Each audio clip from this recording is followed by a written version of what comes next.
Tonight, we report on new information on the officer-involved shooting in Moses Lake and how much money the Grant County prosecutor candidates have raised. What's happening in sports, Bob? Quincy knocks off number 9 ranked Othello, and the Ephrata Tigers drop their first match of the season. Let's take a peek at our Weather Center forecast.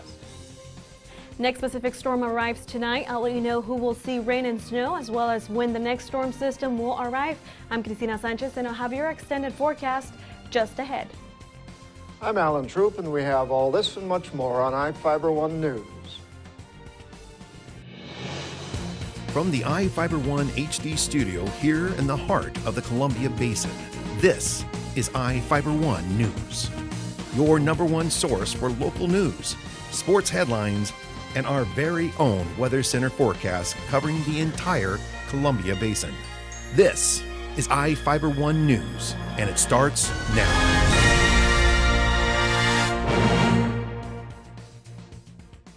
Moses Lake Police Sergeant Brian Jones has been cleared in the shooting of Roberto Escamilla Mendoza, who reportedly tried to hit another officer with his car when Jones shot him. Prosecutor Angus Lee submitted his report on the September 5th shooting, stating Jones was defending a fellow officer when he fired at Escamilla Mendoza's car. Escamilla Mendoza was being investigated for allegedly selling methamphetamine. An informant reportedly arranged to meet Escamilla Mendoza in the parking lot of Leprechaun Harvest Foods. Several officers surrounded Escamilla Mendoza's car when he allegedly backed into one police car and then accelerated towards an officer. Jones fired 2 rounds into the driver's side window of Escamilla Mendoza's car, hitting him twice. Escamilla Mendoza survived the gunshot wounds and charged with possession with intent to deliver methamphetamine and attempted delivery of methamphetamine. Investigators reportedly found more than 5 pounds of methamphetamine in his home using a search warrant after the shooting. The city of Ephrata honored a longtime resident on Friday for his years of public service with a tree planting ceremony. Reporter Jeff Chu has the story. More than 50 people remembered Ephrata businessman and photographer Doug Miller during a memorial gathering Friday at Sun Basin Plaza. A birch tree was planted and a plaque was placed at the park in the late photo studio owner's honor. Ephrata Mayor Chris Jacobson said Miller was passionate about family and his community. He said Miller knew how to turn the political screws to get things done.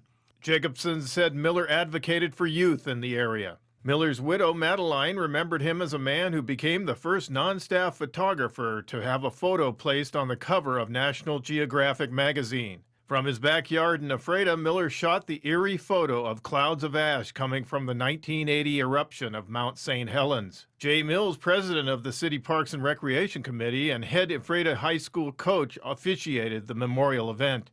I'm Jeff Chu for iFIBER 1 News. Donations have increased the reward to $14,100 for information leading to the conviction of the murder of Lucille Moore.